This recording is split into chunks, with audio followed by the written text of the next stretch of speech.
हमारा कर दिया थोड़ी है, देखो आदमी मान लिया।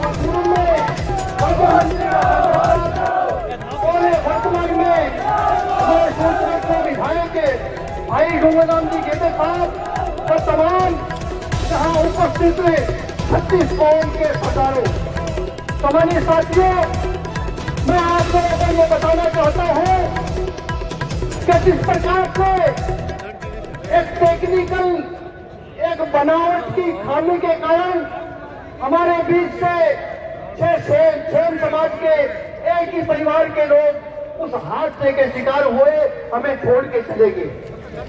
उन पीड़ित परिवारों में आज इस प्रकार से 36 के लोगों ने आंदोलन में अपनी भागीदारी निभाकर ये साबित किया है कि अकेला सेन परिवार लड़ाई नहीं लड़ रहा, अकेली सेन जाति लड़ाई नहीं लड़ रही, जहाँ खाली नहीं जाएगी और इस परिवार को जरूर न्याय मिलेगा। हजारों की संख्या में उमड़ा हुआ जनसैलाब इस बात की गवाही दे रहा है कि हम न्याय लेकर के जाएंगे, खाली हाथ नहीं जाएंगे। चाहे हमें पूरी रात रुकना पड़े, चाहे कल का दिन भी यही उगाना पड़े, हम शांति प्रिय तरीके से यही बैठे रहेंगे और यही डटे रहेंगे, लेकिन पीछे नहीं हटेंगे। हमारे बीच हमारे संघर्ष समिति के नेता भाई रामनिवास टूकना जी हमारे बीच पहुंच चुके हैं। भाई कृष्ण कुमार गोदारा हमारे बीच इन्होंने लगा रखा है, उनको भी पूरा सहयोग कर रखा है। 3 बच्चे एक्सपायर हो गए थे, मेरा खुद का गांव है वो। मैं इन दोनों समाजों से विशेष ये कहना चाहूंगा, मेरी बात बुरी लगे मुझे माफ कर देना, लेकिन इस पर सोचना जरूर आप। वर्तमान में जो केंद्र की सरकार, राजस्थान की सरकार,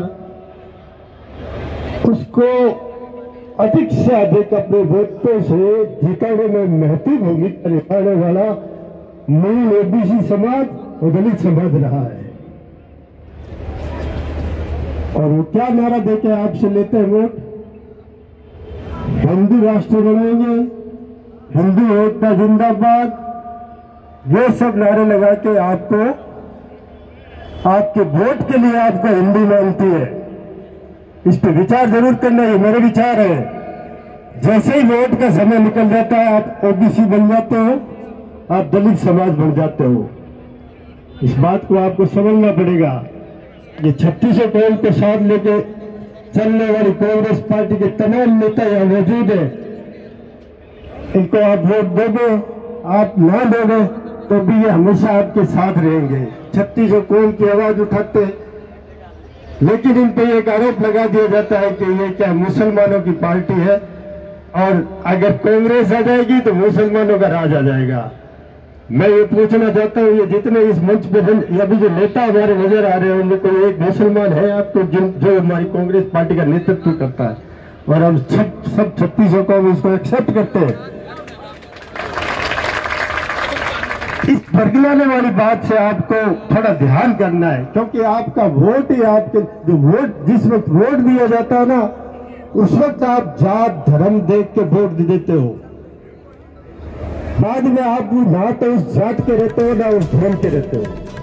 बाद में आपको इग्नोर कर दिया जाता है, खासकर ओबीसी और दलित समाज को। इस बात को उसका परिणाम आप जितना ज्यादा आपको यहाँ पे ये सबूत मिलेगा। कांग्रेस के सब लोग, ये पहली घटना है, मुझे 40 साल हो गए राजनीति में। कांग्रेस के साथी भाई राम गोपाल जी बिश्नोई हमारे बीच पहुंच चुके हैं, इनका भी स्वागत रहे। लालचंद जी आसोपा, कट है आसोपा जी, आसोपा जी कहाँ है?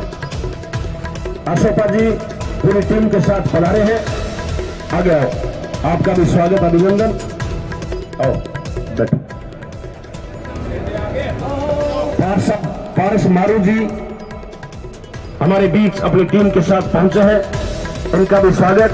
बीकानेर नगर निगम के तमाम पार्षद जो इस धरने को, इस आंदोलन को सहयोग करने के लिए, इन पीड़ित परिवारों को न्याय दिलाने के लिए हमारे बीच पहुंचे हैं, इनका भी स्वागत। इसके साथ साथ मैं यह भी कहना चाहूंगा, संघर्ष समिति के नेता, हमारे संघर्ष समिति के संयोजक आदरणीय गोविंद राम जी मेघवाल साहब हमारे बीच बैठे हैं। राजस्थान सरकार के पूर्व ऊर्जा मंत्री भवन सिंह जी भाटी हमारे बीच बैठे हैं। सूरतगढ़ के लोकप्रिय विधायक और मेरे संघर्ष के साथी बड़े भाई डूंगराम जेदर जी हमारे बीच बैठे हैं। रामनिवास कोटला जी हमारे बीच बैठे हैं। बीकानेर में लड़ाई हम सब लोग लड़ रहे हैं, लेकिन सिक्कर के अंदर भी कल जिला कलेक्टर को जिन कमेटी ने ज्ञापन दिया है मुख्यमंत्री के नाम से, वो भी हमारे बीच में आई हुई है सिक्कर से। और सिक्कर की ये कमेटी इसलिए आई है कि 22 तारीख के उस प्रदर्शन में, उस घेराव में हम पहुंचेंगे और आपको सहयोग भी करेंगे। तो उन्होंने 31,000 रुपए इस आंदोलन के अंदर सहयोग भी किया। इसके लिए जोरदार तालियों की गड़गड़ाहट के साथ सिक्कर से पधारे हमारे सैन समाज के अध्यक्ष श्रीमान भवानी शंकर जी बिलखीवाल और इनकी पूरी टीम जो पधारी है, 10 लोगों की, इनका मैं आभार व्यक्त करना चाहूंगा, स्वागत करना चाहूंगा कि यह आंदोलन हो सकता है हमें लंबा चलाना पड़े। हमने संकल्प लिया है कि पीड़ित परिवारों से 1 रुपया भी लागत नहीं लगवाएंगे, 1 रुपया भी। पीड़ित परिवारों को तो सिर्फ आके बैठना है अपनी न्याय की गुहार के लिए। हम लोग चाहे कितना ही रुपया लगे, हम झोली फैला लेंगे इस समाज के आगे, 36 कौम के आगे। हम भीख मांग लेंगे, लेकिन हम पीछे नहीं हटेंगे। मेघवाल साहब बड़ी मजाक बना रखी है, न्याय तो रहा दूर, कल से हमारी बिजली काटी हुई है, बिजली काटी हुई है इस आंदोलन। बड़े शर्म की बात है। ये जो अभी कूलर चल रहे हैं, कूलर में थोड़ा आगे जो हवा बंद दो, ये जो माइक चल रहा है ये जनरेटर से चल रहा है, जनरेटर से। बीकेएसएल के सीईओ को फोन करते हैं तो कहते हैं मेरा एरिया नहीं है, लोकल वालों से बात करो। लोकल वालों को कहते हैं तो यूआईटी से बात करो, यूआईटी वालों को कहते हैं तो एडीएम साहब से बात करो। मैंने सबसे बात की है, मैंने आप लोगों को भी नहीं बताया। मैं कहीं था कोई कठी फॉल्ट हो गया, कठी कोई लीकेज हो गया, कठी कोई फीडर लीज हो गए। सुबह मैंने एडीएम सिटी रमेश देव जी को भी सुबह 8:30 बजे सूचना कर दी। उन्होंने कहा मैं दिखवाता हूं। क्यों भाई, हम हमारा हक और अधिकार लेने के लिए यहां पे आए हैं। और हमारी बिजली कार्ड भी कल 5 बजे की बिजली कटी हुई है, लेकिन एडीएम साहब आप ये समझ रहे होंगे भाई बिजली काट देंगे जब इनका माइक बंद हो जाएगा। ये सैन समाज है, जनरेटर अभी तो एक आया, एक और मंगवाने में किसी प्रकार की कमी नहीं है। इस युद्ध को बड़ी मजबूती से लड़ेंगे हम, 1 इंच भी पीछे नहीं हटेंगे, चाहे कुछ भी करना पड़े, हमें हमारा चाहे घर नीलाम करना पड़े, लेकिन इस आंदोलन को ऐसी धार दे देंगे कि आपको भी याद रखना पड़ेगा भाई कोई आया है लड़ने के लिए। और लड़ेंगे भी शांतिप्रिय तरीके से, गांधीवादी तरीके से। इसलिए सीकर वालों को बड़ा धन्यवाद देना चाहूंगा। नोखा सैन समाज की तरफ से सूचना आई है, संघर्ष समिति को मैं अवगत करवाना चाहूंगा कि नोखा के अंदर जो हमारा सैन समाज है, हमारी संस्था बनी हुई है, उस नोखा सैन समाज की तरफ से 51,000 रुपए यहां पे सहयोग हुआ है। मैं बताओ क्या ला रहे हिरका में चालन दो बटा चालू कर दी, कड़ा चालू कर दी और रसोड़ो चालू करोड़ो है, रिपेयरी कोई कमी को नहीं, लड़ गाजे बाजे हो राज लड़। आप सोचो ना भैया, सैन समाज का लोग है लेकिन 36 कौम के लोग हमारे साथ में है। अब मैं गुजारिश करूंगा भाई प्रफुल्ल हटेला युवा साथी आपसे रूबरू होंगे।